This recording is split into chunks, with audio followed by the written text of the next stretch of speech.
pero hay que ser claros, formamos parte de quienes tenemos esa responsabilidad, ¿no? O sea, las sociedades no se mueven solas, se mueven a través de representantes. Los representantes gobiernan finalmente nuestras vidas, direccionan el destino de un país. Sus efectos nos llegan a nosotros y a nuestras familias, y la mejor responsabilidad es participando. Lo mínimo en democracia es por lo menos ir a votar.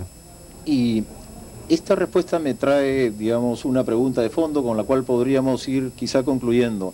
Es la relación que hay entre democracia y elecciones. Fíjate tú, durante los últimos 20 años han habido una gran cantidad de elecciones en el Perú. Del año 80 para acá, una gran cantidad de elecciones. Del mismo modo, los primeros 20 años del siglo, la así llamada República Aristocrática, hubo una buena cantidad de elecciones. Más elecciones en los primeros 20 años y en los últimos 20 años que en el resto del siglo. Sin embargo, no parecen haber sido los 20 últimos años, por lo menos, demasiado democráticos, en un sentido más bien social, en un sentido más bien económico.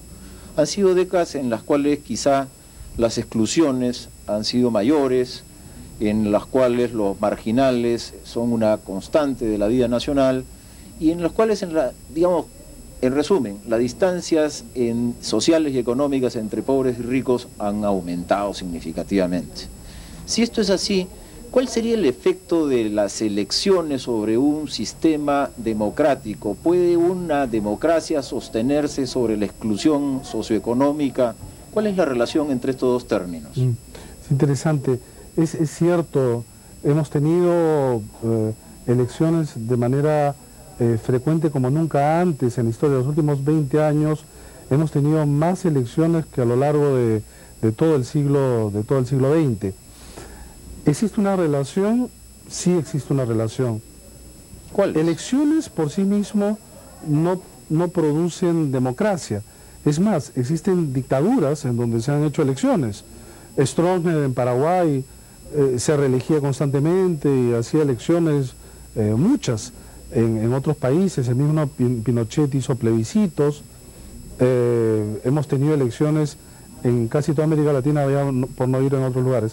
Pero no existe democracia sin elecciones. Elecciones por sí mismo no hacen democracias, pero no hay democracia sin elecciones.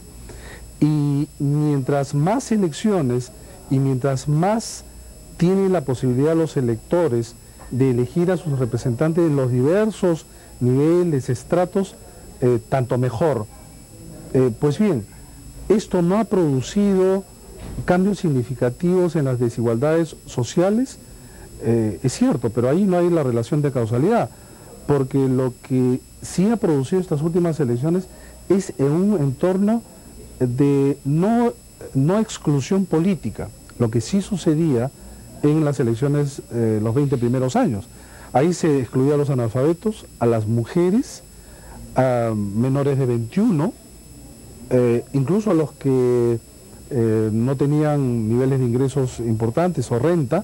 En un momento de este sufragio censitario, del 78 en adelante casi no existen exclusiones de tipo social, político, y por lo tanto este es un punto de encuentro donde no se excluye a nadie, todos pueden participar. Que de ello se derive gobiernos que no resuelven los problemas no es culpa ni origen en las elecciones. Las elecciones dan la posibilidad para que se reformule el poder, dan la posibilidad de participar a los ciudadanos. Ese es su gran alcance, bueno, pero ese es también su límite. O sea, no podemos buscar en elecciones, pero nuevamente no existe democracia sin elecciones. Bueno, muchas gracias, Fernando. Gracias a ti, Tony.